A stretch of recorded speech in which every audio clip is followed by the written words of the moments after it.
E se existisse um lugar para onde todos nós quiséssemos ir? Um lugar sem morte? Um lugar de bondade? Um lugar onde não haverá mais lágrimas, dor ou sofrimento? Será um lugar onde viveremos em corpos glorificados com nossos entes queridos e com Deus. Há muitas coisas sobre o céu na Bíblia que muitos cristãos desconhecem, que muita gente não sabe. Mas afinal, onde fica o paraíso? O que devemos fazer quando chegarmos lá? Todas essas perguntas e muito mais serão respondidas. Então fique ligado e você aprenderá 5 fatos sobre o céu que vão transformar completamente sua visão da eternidade. Fato número 1. O paraíso está além das fronteiras do nosso universo.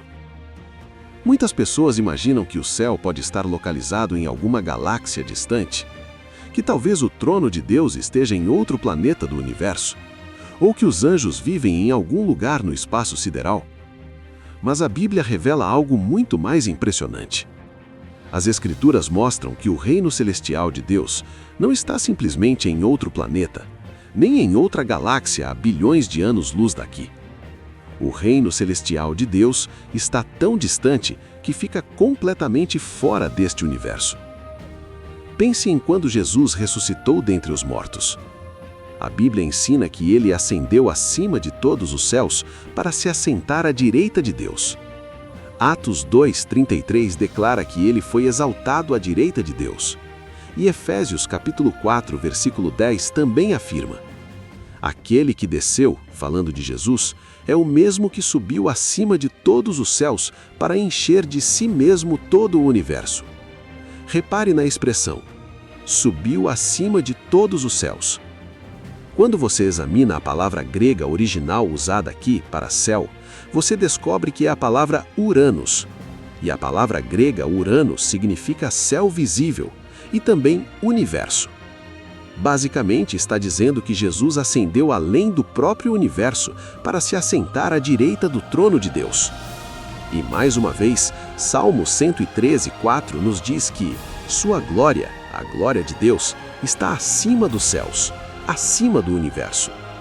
E o versículo 5 continua: quem é comparável ao Senhor nosso Deus, que está entronizado nas alturas? Aquele que se inclina para contemplar o que acontece no céu e na terra. Perceba, o reino de Deus está tão distante que o universo inteiro é algo que ele pode simplesmente observar de sua perspectiva. E isso faz todo sentido quando entendemos que seu trono está fora do universo. Porque foi ele quem criou o universo. Hebreus 11:3 diz: pela fé entendemos que o universo foi formado pela palavra de Deus. Veja, a Bíblia descreve o início do universo quando relata Deus dizendo: haja luz. No momento em que Deus falou, ele deu início à expansão do universo até o que vemos hoje. Alguns cientistas chamam isso de Big Bang, mas você pode chamar do que quiser. O importante é entender que houve um momento em que Deus pronunciou a palavra e o universo explodiu em existência.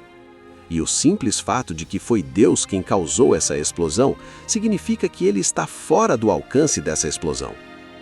O fato de que Deus criou o universo é prova de que ele não poderia estar dentro dele.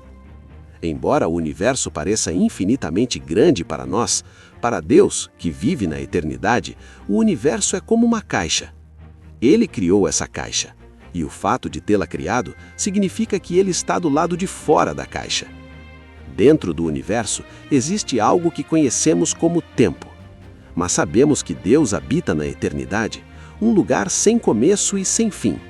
E Deus é tão poderoso que a qualquer momento pode entrar no nosso tempo, no nosso espaço, dentro deste universo.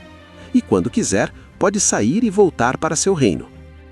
Os anjos também podem fazer isso, como vemos nas Escrituras, porque eles possuem corpos celestiais que os permitem atravessar diferentes dimensões de espaço e tempo.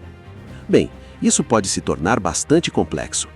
Sabe, poderíamos discutir como a ciência comprova que o universo está em constante expansão e que o tempo em si está limitado pela expansão do universo. Isso significa que se você pudesse viajar rápido o suficiente para alcançar a borda do universo, atingir o limite externo do espaço, você literalmente chegaria a um reino que existe além das fronteiras do tempo, o lugar da eternidade, onde o trono de Deus te encontra. Eu disse tudo isso apenas para deixar claro que Deus não está na galáxia vizinha, ou em algum planeta distante. Seu reino é infinitamente maior do que este universo. Seu trono está acima e além de tudo isso. Fato número 2. O céu onde Deus habita é uma morada temporária até o retorno de Jesus. Agora chegamos à parte que causa mais confusão. Porque há quem ensine que quando morremos o nosso espírito fica inconsciente e que só iremos para o céu depois que Jesus voltar. Deixe-me esclarecer uma coisa. Se você acredita que ao morrer o espírito perde a consciência, tudo bem, não precisamos concordar em todos os pontos. Mas eu gostaria de explicar por que muitos de nós acreditam que desde o momento da morte você continua consciente e seu espírito vai para onde o trono de Deus está. Uma das razões por que acreditamos nisso é que o apóstolo Paulo escreveu em 2 Coríntios sobre as dificuldades de sua vida. E ele mencionou que, apesar de querer continuar vivo para servir a Deus, ele tinha um desejo ainda maior de deixar o corpo e estar com o Senhor. Isso está registrado em 2 Coríntios 5:8. Ele afirma: temos confiança e preferimos deixar este corpo e habitar com o Senhor. Agora pense, quando Paulo diz que preferia estar onde Deus está, a maioria dos estudiosos concorda que ele estava se referindo ao anseio de ter seu corpo no túmulo, enquanto seu espírito estaria na presença do Senhor. Então, minha pergunta é esta: por que Paulo teria preferência em estar onde Deus está se sua alma ficasse inconsciente após a morte? Veja, ele sabia que depois da morte, seu espírito permaneceria consciente e ele desfrutaria da presença de Deus, mesmo com seu corpo no sepulcro. Outro motivo para crer que o espírito continua consciente no céu após a morte está escrito no livro de Apocalipse. Há uma passagem em Apocalipse que descreve as almas dos que foram martirizados por causa do Evangelho.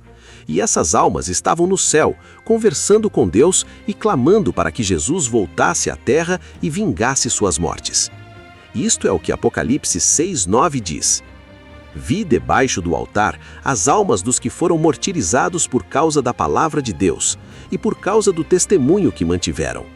Eles clamaram em alta voz: até quando, ó soberano Senhor, santo e verdadeiro, esperarás para julgar os habitantes da terra e vingar nosso sangue? Então cada um deles recebeu uma veste branca, e foi-lhes dito que esperassem um pouco mais, até que se completasse o número de seus conservos, que também seriam mortos como eles. Então o que isso nos mostra sobre quando seu espírito vai para o céu? Que você estará consciente e se lembrará da sua vida na terra, exatamente como esses espíritos se lembram, e eles se lembram de terem sido mortos e martirizados, e desejavam que Deus agisse rapidamente e trouxesse julgamento sobre a terra. Há consciência no paraíso. Existem inúmeras passagens na Bíblia que demonstram que a alma não simplesmente deixa de existir após a morte. Porque você é um ser espiritual e quando o corpo morre, o espírito continua vivendo. Por exemplo, as Escrituras dizem que quando Jesus aparecer, todos os olhos verão, até mesmo aqueles que o transpassaram. Agora pense nisso. As pessoas que transpassaram e crucificaram Jesus morreram há quase 2000 anos. Então, como poderão vê-lo quando ele retornar se seus espíritos não estivessem conscientes? Imagine Jesus voltando neste exato momento. A Bíblia diz que aqueles que o crucificaram o verão. Como isso seria possível? Porque seus espíritos estão conscientes, ainda estão vivos mesmo agora. Mas infelizmente para muitos deles, seus espíritos estão no Hades, que é traduzido como inferno. Mas se a Bíblia deixa tão claro que a alma permanece consciente após a morte, por que Paulo disse que aqueles que morrem em Cristo dormem até a ressurreição? O que ele quis dizer com dormir? A maioria dos estudiosos interpreta a afirmação de Paulo sobre dormir não como se nosso espírito ficasse inconsciente no céu. Muitos concordam que Paulo está dizendo que para um cristão a morte é simplesmente como dormir, porque Paulo sabe que eventualmente o corpo vai acordar. Veja, se você crê em Cristo, Seu corpo nunca vai morrer realmente, nem deixar de existir. Seu espírito vai para o céu, para onde está o trono de Deus, onde Jesus está. Mas quando Jesus retornar, ele ressuscitará seu corpo e o transformará em um corpo imortal como ele. E seu espírito se reunirá com esse corpo, tornando você um ser glorificado como ele próprio. Por isso, Filipenses 3:21 declara que, quando ele retornar, transformará nosso corpo humilde para ser semelhante ao seu corpo glorioso. Seu corpo estará renovado quando ele voltar. Por essa razão, para um cristão, a morte é simplesmente chamada de sono. Fato número 3. Quando Jesus retornar, ele reinará na terra e você reinará ao lado dele por 1000 anos. Há pessoas que acreditam que, quando Jesus voltar, ele nos ressuscitará todos em novos corpos e então nos levará de volta ao céu. Mas não, a Bíblia jamais afirma isso. Na verdade, ela diz que, quando ele retornar, nos ressuscitará em novos corpos para nos encontrar nos céus. Mas depois disso, todos nós desceremos para esta terra para reinar com ele, por 1000 anos.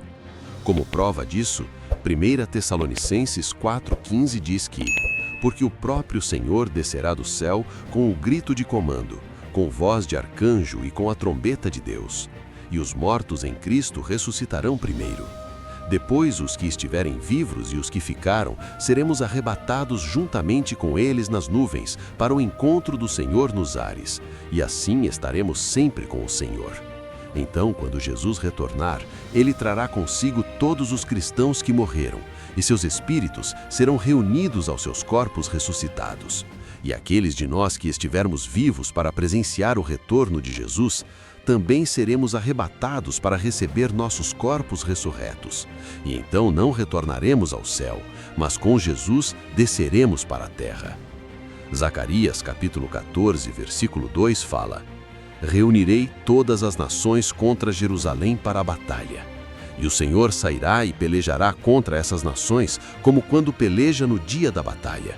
Naquele dia, os seus pés estarão sobre o Monte das Oliveiras, que está defronte de Jerusalém para o Oriente. Isso mostra que, quando ele voltar, seus pés tocarão o solo. Você sabia que Zacarias é um dos livros proféticos mais importantes da Bíblia? Especialmente o capítulo 14, porque ele descreve com exatidão o que acontecerá quando o Messias Jesus retornar à Terra. E como você pode ver aqui, quando Jesus aparecer, podemos estar ansiosos para vê-lo vindo do céu. Mas ele não está partindo.